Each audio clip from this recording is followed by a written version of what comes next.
शुरुआत सबसे बड़ सियासी खबर के साथ कल जाओ। उपेंद्र कुशवाहा के पार्टी आरएलएम के लेके पिछला कुछ दिन से कयासबाजी तेज बा। कहल जात रहे कि कुशवाहा अपना बेटा के मंत्री बना देले, ऐसे पार्टी के 4 में से 3 गो विधायक नाराज बढ़न। अब वो तीनों विधायक में से एक विधायक रामेश्वर महतो के बयान भी सामने आ गए बा और वो साफ कहले कि कुशवाहा के अपन फैसला पर फिर से विचार करे के चाहिए। जो उनके हृदय परिवर्तन हुआ और जो उन्होंने आत्मघाती फैसले लिए, उससे मैं नाराज हूँ, उससे बाकी भी हमारे विधायक लोग नाराज हैं। ये बात रही। क्या नाराजगी है? वही तो मेरा सवाल है कि चूंकि उनके बेटे को मंत्री बनाया गया, कहा जा रहा है बेटे को मंत्री बना दिया उपेंद्र कुशवाहा, इसलिए आप लोग नाराज हो गए। आप खुद मंत्री बनना चाहते थे या आपके साथी माधव आनंद और आलोक सिंह मंत्री बनना चाहते थे? कौन मंत्री बनना चाहता था? मुझे लगता है कि जो 4 विधायक थे, चारों में से किन्हीं को भी बना सकते थे और बेटा के लिए इंतजार किया जा सकता था। ऐसी कोई समस्या और ऐसी कोई मजबूरी नहीं थी कि इतना जल्दी आप पूरे परिवार को एक साथ समाहित कीजिए राजनीति में। अगला कदम क्या हुआ? क्या आप चाहेंगे, कैसे आपकी नाराजगी दूर होगी? मुझे लगता है कि नेता को पुनः विचार करना चाहिए अपने फैसले पे और उसमें सुधार हो सके तो करना चाहिए, जिससे कि पार्टी के कार्यकर्ता, पार्टी के नेता सबके हित में हो। चलिए, बहुत बहुत धन्यवाद। तो ये थे आरएलएम के विधायक रामेश्वर महतो। अमितेश सिंह, न्यूज 18 दिल्ली। चलिए अब खबर के बूझी। सबसे पहले तो सवाल ये उठ रहा बा कि का कुशवाहा के पार्टी में खटपट चल रहा बा, अनबन चल रहा बा। इस सवाल यही से उठल काहे कि 24 दिसंबर मतलब कि बुध के दिन आरएलएम के 3 गो विधायक बीजेपी के कार्यकारी राष्ट्रीय अध्यक्ष नितिन नवीन से मिलले, जबकि वही दिन पार्टी के अध्यक्ष उपेंद्र कुशवाहा लिट्टी पार्टी देले रहन। बाकी कुशवाहा के लिट्टी पार्टी में तीनों विधायक ना पहुंचले। इस सवाल के जवाब बुझे खातिर उपेंद्र कुशवाहा के पार्टी आरू विधायक के बारे में बुझल पहले जरूरी बा। तो बता दी कि कुशवाहा के पार्टी में 4 गो विधायक बाड़न, माधव आनंद, आलोक सिंह, रामेश्वर महतो आरू स्नेहलता कुशवाहा। अभी बुझी कि कुशवाहा के पार्टी में खटपट के बाद आखिर काहे उठल। तो बता दी कि आरएलएम के 3 गो विधायक मतलब कि माधव आनंद, आलोक सिंह, रामेश्वर महतो एक साथ हमेशा नजर आवेले, जबकि उपेंद्र कुशवाहा के जो पत्नी बाड़ी पार्टी के चौथा विधायक वो अलग अलग हमेशा नजर आवेली। अभी मैं बूझे वाला का बात पई हो जान ली। कुशवाहा के विधायक के नाराजगी के बाद काहे भई? उपेंद्र कुशवाहा के पत्नी स्नेहलता कुशवाहा सासाराम से विधायक बाड़ी। उपेंद्र कुशवाहा विधायक के बजाय अपन बेटा के मंत्री बना देले। जब सरकार बनल तब कवनो सदन के सदस्य ना होते हुए भी वो अपन बेटा के मंत्री पद दे देले। बेटा के मंत्री बनैला से बाकी विधायक नाराज बाड़न, ई खबर पहले आई। पार्टी नेता से बेसी परिवार की तरजीह दिला से विधायक लोग के नाराजगी बाटे, ई खबर आई। अब एकरा के लेके जब उपेंद्र कुशवाहा से सवाल भइल तो उका कहले इहो जान ली। पत्रकार उनका से कई गो सवाल कैले, कई बेर सवाल कैले, बाकी उपेंद्र कुशवाहा एक जवाब ना दिले। कुशवाहा विधायक के नाराजगी के सवाल के आलतू फालतू सवाल बता दिले। बार बार उनका से पत्रकार लोग सवाल पूछत रहे कि का कोनो नाराजगी की खबर बाटे, तो उस सवाल के टाल देत रहन। तो सवाल उठे लागल कि का कुशवाहा सवाल से भाग रहल बड़न। अब ये सब के बीच देखी कि जो 3 गो विधायक के नाराज होके के बाद होखत रहे, वो में से एगो विधायक के बयान भी सामने आ गई बा। रामेश्वर महतो आरएलएम के विधायक का कहले इहो जान ली। रामेश्वर महतो कहले कि हमार जो नाराजगी बा वो हमार अधिकार हटे। कुशवाहा के फैसला पर नाराजगी जाहिर कईल हमार अधिकार है, ये बात रामेश्वर महतो कहले। वो कहले कि कुशवाहा अचानक से अपन मन बदल ले, अचानक से उनकर हृदय परिवर्तन हो गई। उपेंद्र कुशवाहा के फैसला के वो आत्मघाती बता देले, मतलब अपने आप के नुकसान करे वाला फैसला बता देले। अब 4 में से केहू मंत्री अगर बने, 4 गो विधायक जीत के आयल बा, तो ओकरा पर केहू के कोनो नाराजगी ना रही, इहो बात कहले।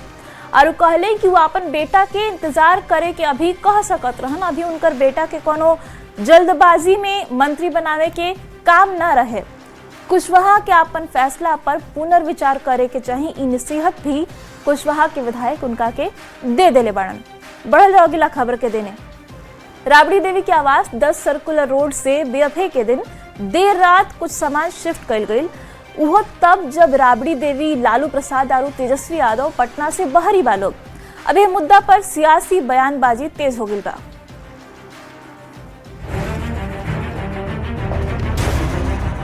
रात के अनहरिया और अनहरिया में ट्रक पर लाद के ले जा रहल पेड़ पौधा और गमला। तस्वीर पटना के 10 सर्कुलर रोड बंगला के बहरी के है। राबड़ी देवी के 10 सर्कुलर रोड आवास को खाली करने की सूचना मिली है। 25 नवंबर 2025 के भवन निर्माण विभाग राबड़ी आवास के खाली करे के नोटिस भेजले रहे और ठीक एक महीना बाद 25 दिसंबर के राती खानी राबड़ी आवास से कुछ पेड़ पौधा और गमला के लालू प्रसाद के गोला रोड के गौशाला में शिफ्ट कइल गयी। फिलहाल इस आवास में ना तो लालू यादव है राबड़ी देवी और ना ही तेजस्वी यादव है। एक बाद बिहार के सियासत में सवाल तैरे लागल कि का लालू परिवार 10 सर्कुलर रोड बंगला खाली कर रहल बा। यही आरजेडी का असली चरित्र है। दिन में गुंडागर्दी की भाषा, रात में कानून का डर। अगर नियम सही थे तो अंधेरे की जरूरत क्यों पड़ी। तस्वीर के सामने आइला के बाद सियासी बयानबाजी के दौर शुरू हो गयी और आरजेडी प्रवक्ता मृत्युंजय तिवारी एकरा के दूदू पूर्व मुख्यमंत्री के अपमान बता के जासूसी करे के आरोप लगैले। सरकार जासूसी करवा रही है श्रीमती राबड़ी देवी जी के आवास का, ये सब चलने वाला नहीं है। तो मंत्री अशोक चौधरी लालू प्रसाद और राबड़ी देवी के सहूलियत से मकान खाली करे के नसीहत देले। हमको लगता है कि मकान खाली करने में हर आदमी अपनी सहूलियत से करता है। बता दी कि 2006 से लालू परिवार 10 सर्कुलर रोड बंगला में रह रहल बा। नया सरकार बनला के बाद विधान परिषद में नेता प्रतिपक्ष के नाते राबड़ी देवी के 39 हार्डिंग रोड आवंटित कर दिल गइल बा। बाकी 10 सर्कुलर रोड खाली करे के नोटिस दे दिल गइल बा। एक बाद से सियासत तेज बा। का लालू परिवार 10 सर्कुलर रोड बंगला खाली कर रहल बा। न्यूज़ 18 खातिर पटना से शैलेंद्र कुमार और रविश नारायण के साथ ब्यूरो रिपोर्ट। चलिए अब खबर के बूझल जाओ। 25 दिसंबर 2025 के तारीख के एगो ऐसन तस्वीर सामने आयल जेकरा बाद राबड़ी देवी के आवास से कुछ सामान शिफ्ट करे के चर्चा तेज हो गई। जौन के रउआ रिपोर्ट में देखनी 10 सर्कुलर रोड से ट्रक पर कुछ सामान बहरी ले जाए के तस्वीर राती खानी सामने आई। अब एकरा पर काहे खबर बनल इहो जान ली। सवाल से खबर के बूझी। सवाल ही बा कि का लालू परिवार 10 सर्कुलर रोड के बंगला खाली कर रहल बा। अब देखिए कि 25 नवंबर 2025 के बिहार के भवन निर्माण विभाग राबड़ी देवी के 10 सर्कुलर रोड वाला बंगला खाली करे के नोटिस भेज दिले रहे। ओकरा ठीक एक महीना बाद मतलब कि 25 दिसंबर 2025 के राबड़ी आवास से कुछ सामान बहरी ले जाए के तस्वीर सामने आई। 10 सर्कुलर रोड की इतना चर्चा काहे हो रहल बा बिहार में, इहो बुझल जरूरी बा। तो बता दी कि 16 जनवरी 2006 से राबड़ी देवी लगातार यही बंगला में रह रहल बाड़ी। पिछला 20 साल से उनकर सरकारी पता 10 सर्कुलर रोड बा। 20 साल से लालू परिवार एजा रह रहल बा। राबड़ी देवी के साथे उनकर पति लालू प्रसाद, उनकर बेटा बेटी सभे ही बंगला में रह रहल बा। 20 साल बाद आवास खाली करे के नोटिस भवन निर्माण विभाग के देने से आयल बाटे। अब कहे कि 20 साल से यही बंगला से लालू प्रसाद और उनका बाद उनकर बेटा तेजस्वी यादव विपक्ष के सियासत करत रहे लोग। तो 20 साल बाद जब बंगला खाली करे के नोटिस आयल तो बवाल मच गई। 10 सर्कुलर रोड खाली करे के नोटिस काहे भेजल गई हो जान ली। बता दी कि पूर्व मुख्यमंत्री कोटा के बंगला 10 सर्कुलर रोड हटे। राबड़ी देवी अबही विधान परिषद में नेता प्रतिपक्ष बाड़ी। नेता प्रतिपक्ष के नाते उनका के अबही 39 हार्डिंग रोड वाला बंगला आवंटित कर दिल गई बा। सरकारी आवास कवना आधार पर आवंटित होखेला चाहे खाली होखे के नोटिस देल जाला इहो जान ली। तो बता दी कि पद के हिसाब से सरकारी बंगला मिलेला। 10 सर्कुलर रोड वाला जौन बंगला बाटे उ पूर्व मुख्यमंत्री कोटा के हटे। राबड़ी देवी पूर्व मुख्यमंत्री हई, बाकी अबही उ विधान परिषद में नेता प्रतिपक्ष बाड़ी। नियम के अनुसार जब कौनो नेता पूर्व मुख्यमंत्री के पद से हट के कौनो अन्य संवैधानिक पद जैसे कि नेता प्रतिपक्ष पर चल जाएला तो ओकरा के वही पद के मुताबिक बंगला आवंटित होखेला। जैसन की भवन निर्माण विभाग राबड़ी देवी के कैले बा नयका बंगला 39 हार्डिंग रोड और एकरे पर अब बवाल मचल बा। बढ़ जाओ अगला खबर के देने। अब बात पड़ोसी मुल्क बांग्लादेश के, जहां भीड़ तंत्र के राज बाटे। जब मन जेकर मन हत्या कर दिल जात बा और सरकार मूक दर्शक बनल बा। दीपू दास के बाद एगो आरू हिंदू के हत्या से बांग्लादेश में तनाव बढ़ गई बा। तैयारी में बा, केहू पिकनिक मनावे जाई तो केहू ट्रिप पर निकली। तो केहू भगवान के दर्शन से नया साल के शुरुआत करे के तैयारी में बा। जम्मू कश्मीर के माता वैष्णो देवी में दर्शन करे वाला श्रद्धालु के भीड़ बहुते बढ़ गई बा। अब आस्था आरू नया साल के उमंग में कौनो हादसा ना होखे, यही से प्रशासन कुछ जरूरी नियम लागू कइले बा। पहले रिपोर्ट देखी, फिर नियम के बुझल जाई। नया साल से पहले जम्मू कश्मीर के कटरा में भीड़ लागे लागल बा। श्रद्धालु बड़ संख्या में मां वैष्णो देवी के दर्शन करे खातिर पहुंच रहल बाड़े। बाकी कड़कड़ाट जाड़ा में भी देश भर से आवे वाला श्रद्धालु के उत्साह में मौसम रुकावट नहीं बन पावत। बारिश के बीच लोग यात्रा मार्ग पर माता वैष्णो देवी के जयकारा लगावत लगातार नजर आ रहल बा। नया साल से पहले वैष्णो देवी मंदिर के त्रिकुटा पर्वत पर बारिश भी भइल। मौसम के लिए संभावना जतावल जाता कि श्रद्धालु के बर्फबारी देखे के मिली। बारिश के बावजूद मां वैष्णो देवी की यात्रा जारी बा। श्रद्धालु गरम कपड़ा पहन के वैष्णो देवी मंदिर के देने पड़ रहल बाड़न।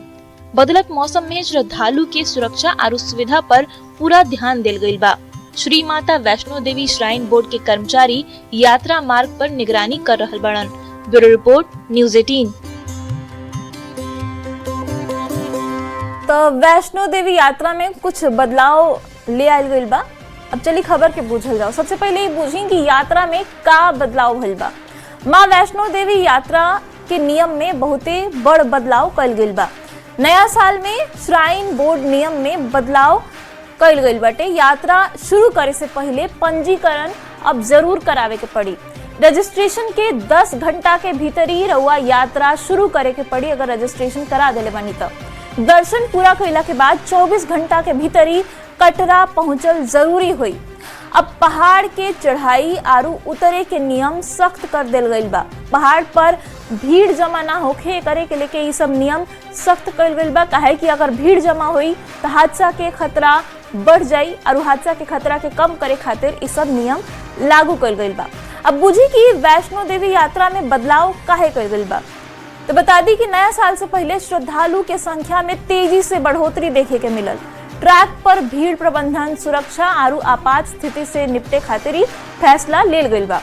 नया आदेश के मकसद मां वैष्णो देवी के यात्रा के दौरान भगदड़ से बाचे के बाटे। श्रद्धालु के सुविधा के साथ ही सुरक्षित यात्रा के लेके इस सब बदलाव प्रबंधन के देने से कइल गईल बा। और बढ़ जाओ अगला खबर के देने। सोशल मीडिया के जरिए चल रहल अपराध के खेल के देखल जाओ। जेल में बंद अपराधी सोशल मीडिया के जरिए अपन दहशत कायम रखले बड़न सब। विदेश में भागल भगोड़ा अपराधी भी इहे सोशल मीडिया के इस्तेमाल करके अपराध के खेल लगातार खेल रहल बड़न सब। पहले रिपोर्ट देखी, फिर खबर के बुझल जाई।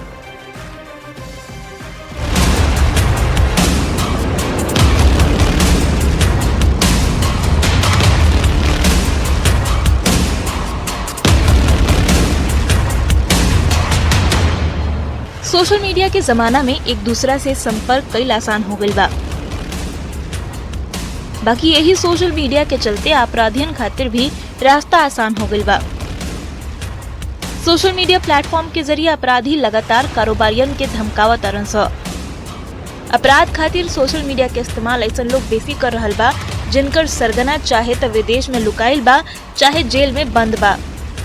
जितने भी ऐसे अपराधी हैं जो खासकर सोशल मीडिया के थ्रू अपना एक वो बनाना चाहते हैं, लोगों को धमकी दे रहे हैं, उस पर हम लोग कार्रवाई कर रहे हैं। सब पे नज़र है हमारी, सबका टेक्निकल एनालिसिस हर तरीके से हम लोग उनकी जांच कर रहे हैं। और उसमें भी आगे जैसे पहले भी कार्रवाई होती आई है, ठोस कार्रवाई, उसी तरह आगे भी हम लोग इन सभी लोगों पे भी जो बचे हुए लोग हैं जो सोशल मीडिया वगैरह ज़्यादा यूज़ कर रहे हैं, इन पर भी आगे हम ठोस कार्रवाई करेंगे।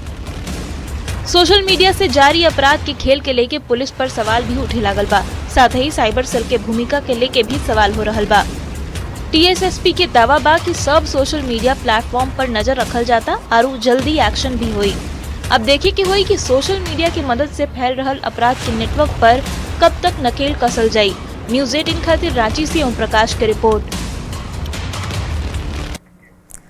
चलिए तो अब झारखंड में हो रहल सोशल मीडिया से अपराध के खेल के बुझल जाओ। सोशल मीडिया अपराधियन के टूल बन गईल बा। टूल काची काची खातिर बनल बा इहो जान ली। धमकी देवे खातिर, रंगदारी मांगे खातिर, दहशत फैलावे खातिर, ये सब आपराधिक काम करे खातिर सोशल मीडिया अपराधी सबके टूल बन गईल बा। कौन कौन अपराधी एह खेल में शामिल बाड़न से इहो जान ली।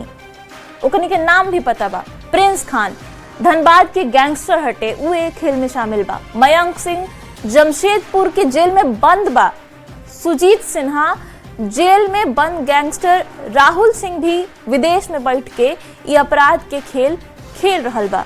राहुल दुबे बाटे दूसरका अपराधी, विदेश में बैठ के अपराध के आतंक लगातार फैला रहल बा। अब खबर के बूझी, जेल से अपराध के खेल आखिर कैसे खेलल जाता। तो बता दी कि जेल में अपराधियन के भेरी 5G मोबाइल होखेला। जेल के जामर 2G तकनीक पर यहाँ वहीं तक काम कर रहल बा। 5G जामर लगावे की प्रक्रिया वहीं तक अटकल बटे। झारखंड में सोशल मीडिया काहे अपराधियन के टूल बन गई बा, एकरा के बूझी। सोशल मीडिया के जरिए दहशत फैलावल आसान होखेला। विदेश में रह के भी दूर से धमकी देल जा सकता। अपराधियन के बजाय उनकर हैंडलर अकाउंट चलावे ले, फेक आईडी के जरिए अकाउंट ऑपरेट होखेला। सोशल मीडिया से धमकी दे पर सीधे धराए के सीधे पुलिस के हत्थे चढ़े के डर भी कम हो जाला। और एकरे साथे अभी रुकम जाएगो छोट ब्रेक खातिर, और ब्रेक के बाद फिर से खबर के सिलसिला जारी रही।